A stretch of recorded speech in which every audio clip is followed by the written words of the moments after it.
good, people? Jack Dupree, Highway Jack, JD, high-tech redneck, the man with the plan. Oh, man. All of it rolled up into one, baby. Anyway, check this out. I got a comment, and I was going to do a YouTube video, but they're hard to upload on the phone, take up all my spaces. So I just put it out there on the Facebook land. I gotta say something about this kind gentleman worried about his and his wife and daughter's safety at the Atlanta airport. So much so that he had to take in an AR-15 with a double drum magazine. Now I'm pretty sure it was a 100-round magazine. Doesn't matter. Here's the thing. The guy argues his point when the police, which I commend the police for their professionalism, I mean, they were through the roof courteous to this guy. Way too much in a sense. Now, before I say that, you guys know that I'm a Second Amendment advocate. I think you should be able to carry a firearm. And I think you should be able to carry it whenever, wherever, doesn't matter. But the thing is, times have evolved to the point to where we've kind of regressed in our mentality. We had that comfort zone where we didn't feel that, we needed to take our firearms everywhere with us. Now, being devil's advocate, quite honestly, the guy does have a constitutional right. It's within his not only constitutional right, but his legal right in Atlanta and in Georgia to carry an AR-15 strapped across his shoulder in an airport. And some people think, well, that's absolutely crazy. Well, it is to a point, but it is his right.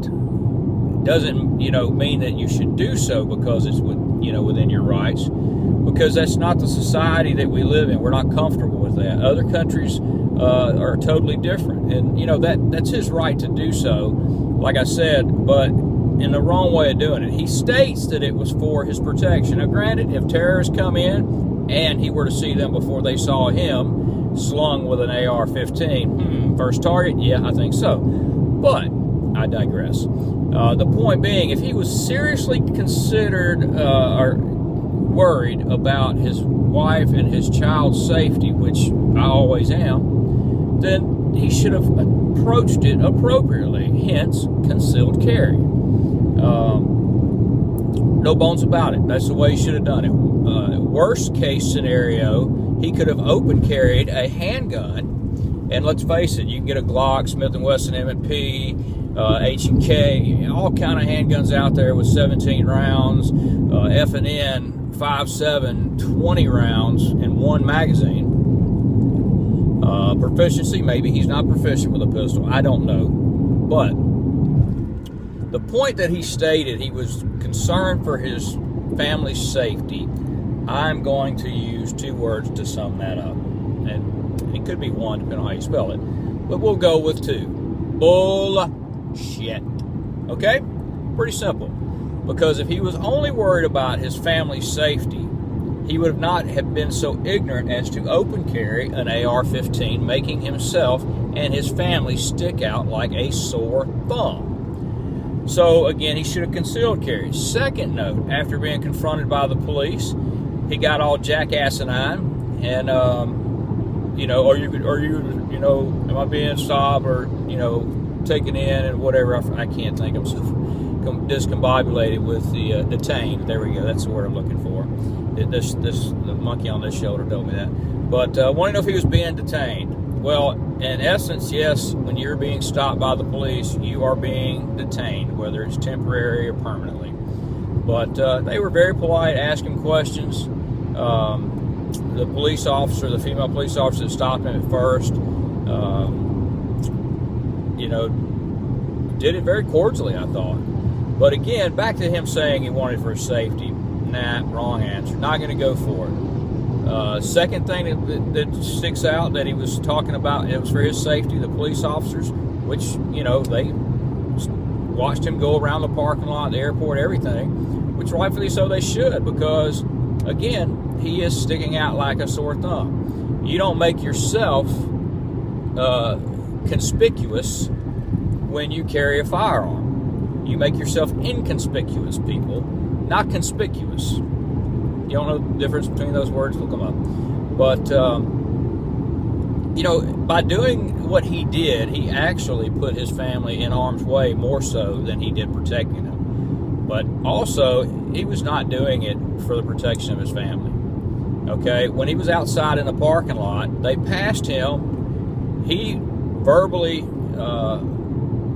addressed them and pretty much hounded them. Oh, you're following me. Why are you following me? This is harassment. No, they were walking by. I mean, they had the right to do so. Trust me, I've open carried on very rare occasions, and I've had police, you know, watch me a little bit closer than they would if I didn't have a firearm. Duh! I'm a civilian. If I see some jackass walking around with an AR-15 strapped across his shoulder, I don't care if he's wearing a doctor's coat or what. I don't care how professional he may look or how thug he may look. I am going to keep an eye on him, no doubt about it. But he kept on and on asking and threatening a lawsuit, okay? If he was there to protect himself, he would have done none of that. He would have went on about his business. When they told him he was free to go, have a nice day in the airport, he would have done just that. But what does he do? He confronts the officers out in the parking lot, gets their name and badge number, which the lieutenant was, again, very professional, and right away, before he could even ask for his badge number, was giving it to him because he saw that train coming. So I am a strong advocate of the Second Amendment. I believe in doing it right. I'm a strong advocate in you know, disobedience for your children. That doesn't mean that I promote taking a stick and beating the crap out of them like we used to do in the old days. I don't have an objection against a little leather across the hind end if it's done right and well deserved. You know, you handle matters appropriately, and he did not handle it appropriately at all. So to him, he just gave another black eye to the good people out there, all of you good people that carry your firearm in a legal manner. So for that jackass, I apologize to you guys. It's sad that he has done this and put us in a bad light. Now again, keep in mind it is within his rights. And I would have kind of said, okay, he did it wrong for all the reasons I mentioned, but he had the right frame of mind in doing it. Went about it doing it the wrong way. Wrong answer. Simply because of the facts I stated. He kept confronting the police, looking for an altercation, threatening a lawsuit. Okay? That's not what you do. Again, folks, carrying a firearm, inconspicuous, not conspicuous. All right? Have a great day. Come and bring a gun, have some fun with us. Striker Firearms Training, Atlanta, Georgia. You know the drill, you know the deal, you know the drill. So, with that being said, my other phone is going off like crazy. All right, with that being said, you know who's responsible for taking care of your protection and your families. It's your responsibility, boys and girls. Do so. Do it with love. Do it with peace of mind. And most of all, God bless you and God bless America.